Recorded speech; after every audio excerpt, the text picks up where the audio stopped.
Hey, everybody. Welcome back to Disciple Up Lowdown. That's right. This is the Disciple Up Lowdown. I'm Louie, your host for the Disciple Up podcast, which is available at discipleup.org, Apple Podcasts, Google Podcasts, Stitcher, and a whole lot of other places, including a brand new YouTube channel called, cleverly enough, the Disciple Up podcast. If you'd like to listen to audio on YouTube, there you go. This, of course, this channel for the Disciple Up Ministries is video as well, because some things need to be seen to be believed. And this is my little Christmas present to all you out there. Yes, here it is. This is from ABC 7, San Francisco, California. You can find a lot of different stories about this on different websites and news organizations. It says, survey, some say Santa should be rebranded female, gender neutral. What? Say what? I told someone about this last week, and she looked at me and said, is it never going to end? It's never going to end, is it? And I said, you're right. It's never going to end, because the people who do these things don't want it to end. Story's dated December 14th, 2018, so I was a little late coming to this story. For many, Santa Claus will always be a jolly white-bearded gentleman who wears red and has a huge appetite for milk and cookies, but Santa might be too antiquated for modern times, and one company has offered up the idea of a possible gender-neutral Father Christmas. Now, let's just stop right there and read that phrase again. Welcome to modern insanity. Gender-neutral Father Christmas. A father is not gender-neutral. A father is a man, a male, who has either physically, impregnated a woman, or a man who has come along to help raise a child, and they've sort of adopted him as a father figure. But the word father is male. It's masculine. So you can't have a gender-neutral Father Christmas, nor could you have a female Father Christmas. Not possible. Moving on.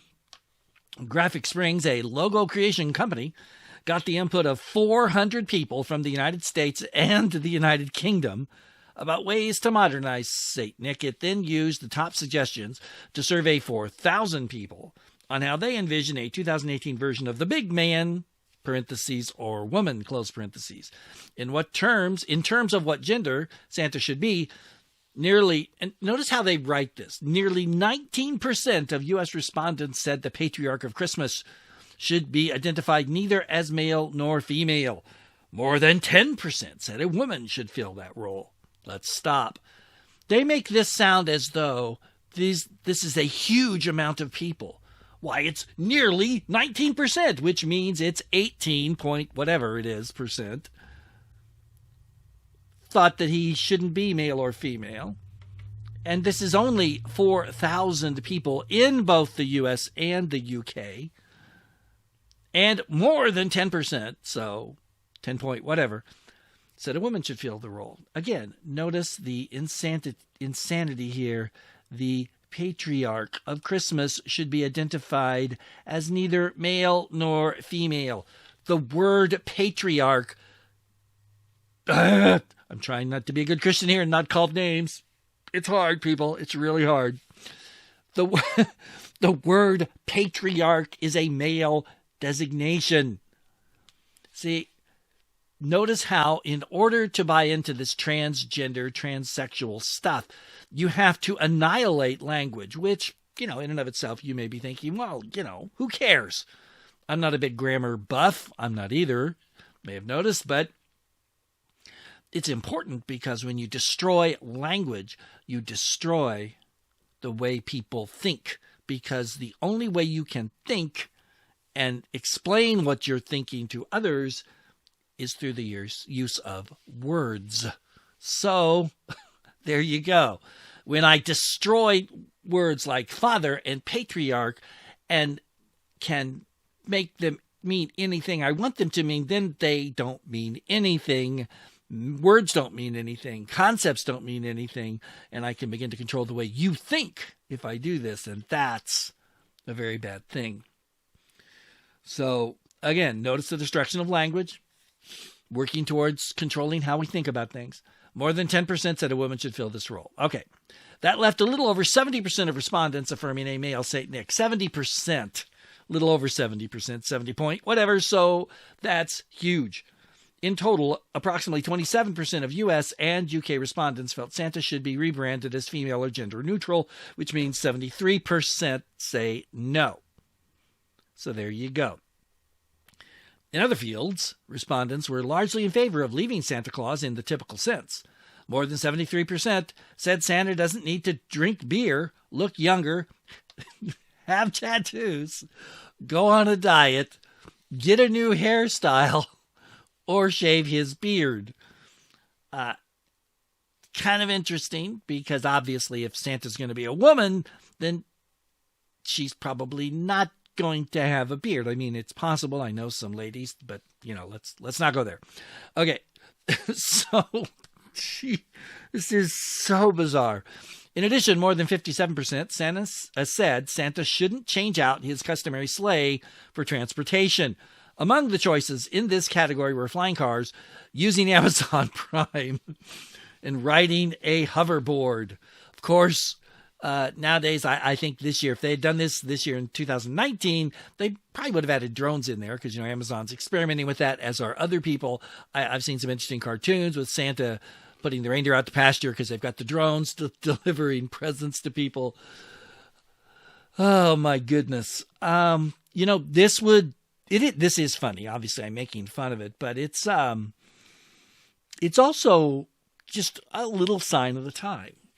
So let's stop for a minute here and talk about what would be wrong with making Santa a woman. There's plenty of, you've seen them, plenty of Santa suits out there, sexy Santas, pretty young women dress up, and usually it's a short, red, tight skirt with maybe low cut, and it's got a little, the white furry fringe around the bottom and, the arms and whatever.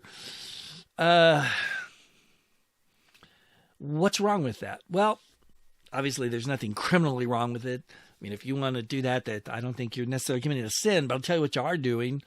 Besides annihilating language and the ability to think and speak properly, you're also destroying history, because Santa has history, folks. So let's take a look at this. This is from the Encyclopedia Britannica, not exactly what you would call a radical right-wing fundamentalist Christian website. Can we agree on that? All right, let's see what it says here. For many children living in the United States, especially those who have behaved well all year, the most exciting part of Christmas is the discovery of wrapped presents tucked under the Christmas tree and sweets hidden in stockings hung by the fireplace. The kids are often told these gifts were left by Santa Claus during his annual nocturnal journey around the world in a sleigh pulled by 9 flying reindeer. How have so many people agreed on this story? Whether or not you believe that Santa Claus is a real person who enters every child's house by way of a chimney to leave presents, kind of hard since most houses don't have chimneys anymore. The tradition of gift-giving can be traced back to the Dutch colonists. When they settled in what is now New York City during the 17th century, they brought their legend of Sinterklaas and the custom of leaving presents for children on the eve of December 6th. From there, such 19th century literary works as the poem known as The Night Before Christmas and a mid-20th century Coca-Cola ad campaign transformed Sinterklaas from a saintly bishop to the white-bearded, red-capped Santa Claus that Americans recognize today. But who is Sinterklaas, the elderly gentleman dressed as a bishop who brings Dutch children gifts in early December? Well, he's based on St. Nicholas of Myra, who, according to Christian tradition, was a bishop that in that small Roman town in the 4th century A.D. Nicholas's reputation for generosity and kindness gave rise to legends of miracles he performed for the poor and unhappy. According to one story, Nicholas restored to life through prayer 3 children who had been chopped up by a butcher and put into pickling barrels. Another story describes how a young Nicholas secretly provided marriage dowries by dropping gold down the chimneys of 3 girls whom poverty would otherwise have forced into prostitution and that the gold landed in a stocking left to dry on the fireplace. Nicholas's death on December 6th is now celebrated, as is his feast day. His alleged remains were removed from his church in Myra in 1087. They were put in Bari, Italy. The site subsequently became a popular destination for pilgrims, partly because his shrine developed a liquid substance thought to have healing properties. Such stories about St. Nicholas grew throughout the second millennium and mixed with other traditions, as well as with the deeds of another St. Nicholas of Sion, so that he became as legendary a figure as Santa Claus is now. During the 20th century, however, several historians attempted to untangle the historical Nicholas from the myth. Their investigation led them to doubt the bishop's very existence. He left no writings and had no disciples. His name was not mentioned in any contemporary texts. So, did he live or not? We don't know. So, very interesting. So, while the uncertainty surrounding his existence was reflected in revised entries on Nicholas in the Book of Saints, several historians maintain that Saint Nicholas had lived and had performed many acts of kindness and generosity. They argued that a lack of documentation during his lifetime was not proof of his absence. That's very true, and called for a reconsideration of the text that had been disregarded. Other devotees asserted that the construction of churches dedicated to him during the Middle Ages is evidence enough. The 2017 dating to the 4th century of a piece of pelvic bone attributed to St. Nicholas offers a tantalizing piece of the puzzle. Interestingly, St. Nicholas's alleged remains in Bari are missing part of a pelvic bone. The arguments and discoveries offer compelling reasons not to completely disregard Nicholas's existence. So after all is said and done, I added the done, can we determine if Santa Claus is a real person? The answer depends on whether you believe. Oh, cleverly written. But the truth is, the myth of Santa Claus that we have now, the modern myth, is based on history. Now, how true the history is, we don't know. And we're never going to know, because obviously we can't go back into time and figure this stuff out. And it's interesting when you actually try to figure out how many people actually lived or not, if people lived or not back then. The standards shift depending on who you're looking at, because there was a whole lot of people that most historians would grant you lived who didn't leave behind much of anything in terms of writings or things of that nature. So we don't know. But it's certainly true that the people who started the Sinterklaas myth, the Dutch people, they believed this was a real man. And the people that kind of modified that into the modern Santa Claus figure that we see, because if you go back and you look at old pictures of Santa Claus, he was skinny. And I think around the 1920s, or maybe it was the 1910s or somewhere in there, he got fat. And, so that whole fat, jolly Santa thing started. They certainly thought that this was descended, that this had come from a real person somewhere. So maybe we should think about that before we think about, quote, rebranding, unquote, Santa Claus. I know we live in an age of reinvention. People love to talk about reinvention sometimes. That can even be a good thing. It's usually done to make money. Madonna was absolute masterful at that before she finally ran out of ways to reinvent herself. Hugh Hefner did it basically once. He reinvented himself and stayed that way well past the wearing the PJ things was cool. Lots of people love to reinvent themselves, but I think out of respect, we should maybe ask ourselves if we should be so high-handed about just deciding, hey, I think that this historical person that this thing is based on should have been a woman. I mean, are we going to start doing that with other historical figures? We're going to make Abraham Lincoln gender neutral? Are we going to make George Washington a woman because, he's the father of the country? So, but we don't, that's part of the patriarchy. So we'll make him a woman now, even though he was a man. I mean, it's stupid. Of course, you say, well, that's ridiculous. Nobody would do that. Of course they wouldn't. So why do it with Santa? Now, look, as a Christian, I'm not a big fan of the whole Santa Claus mythology and all of that because it has nothing to do with the real celebration of Christmas. As a Christian, I celebrate the birth of Christ. I celebrate God becoming a man and entering the world. That's what Christmas is to me. All the rest of it is it's neither here nor there. I really don't care. But as a citizen of my country and as a member of this culture, I am very concerned with the fact that we are rapidly not only losing touch with current reality, deciding that you can have a female or gender neutral Father Christmas,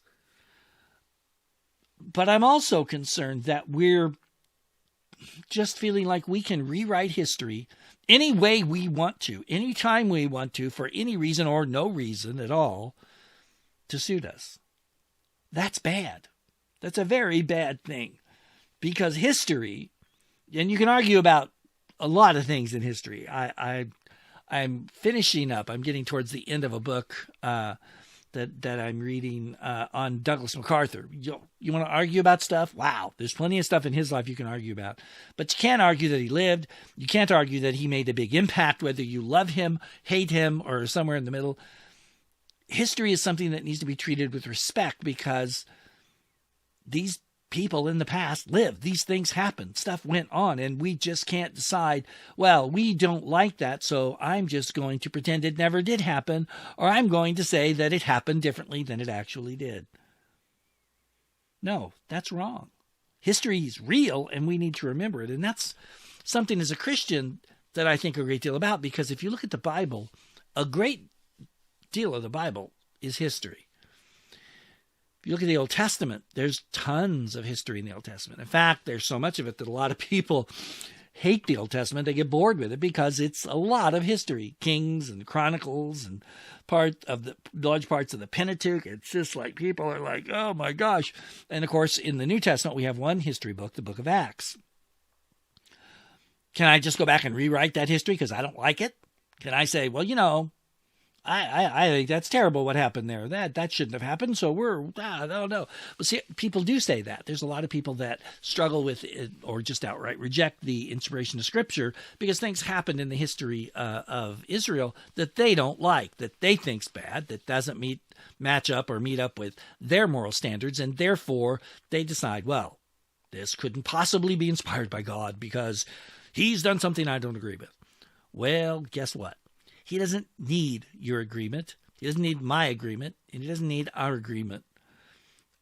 So when we look at history, whether it's in Scripture or not, we have to say, okay, this is real. As far as we can tell, to the best of our ability, this actually happened, and we have to deal with it. Lots of terrible things exist in the history of any country, including the United States, which is, my country. You don't solve problems by ignoring them. And you don't solve those problems by exaggerating them to the point where we just say no progress has ever been made on many issues where much progress has been made. You solve problems by admitting this is what happened. This is actually what happened, not what I think happened, not what I want to make it into have happened. I look at the things that have gone on since then to address those issues. And then I say, okay, so then here's where we really are, and here's where we need to go, and let's figure out how to get there. If you cast loose your moorings from reality and from the unchangeableness of history, if you decide you can just make history whatever you want to make it, then you are going to live in an unreal world. And if there's one thing working with addicts has taught me, and I've worked with addicts for a long, long time in my ministry, drug addicts, alcoholics, other things, people with psychological addictions to say having, being a people pleaser, whatever, all of those people live in alternate realities, and every single one of them comes to a bad end. When you try to ignore reality and force things to be the way you think they should be, whatever that is, when you say it's okay for a man to wake up on Tuesday morning and say, I'm a woman, and that everybody should treat him as a woman, that he should be allowed to go into the women's bathrooms, that he should be allowed to do whatever he wants to as a woman, even though he's a man, that is not going to have a good outcome. Because if very many people start doing that, you're going to see a lot of creepy men decide they're going to act like women so they can get access to women in intimate and obviously compromising positions. It's just not going to turn out well. That's just one example. And I don't get into the whole bathroom debate. I'm just using that as an example. When you lose touch with reality, bad things ultimately happen. It feels good for a little while to live in the fantasy world, to live in La La Land, but in the end, it doesn't end well, everybody. I'm telling you right now, it does not end well. So no, we should not make St. Nicholas a woman. We should not make St. Nicholas gender neutral. If you want a gender neutral Christmas figure, make him yourself. If you want a female Christmas figure, well, there's Santa's wife. I know, oh my goodness, yeah. Well, let's talk about Santa's wife. She's there. Why not build up her mythology? Whatever you decide to do, of course, is totally up to you.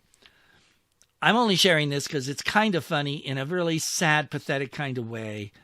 And as a reminder that even though it's Christmas, we still have people trying their best to change reality. And in the end, they will fail because the physical universe and the science that surrounds it doesn't care one whit what you or I think about anything. And you can say men should be allowed to be women and women should be allowed to be men, but your chromosomes and your DNA aren't changing, and that's all there is to that.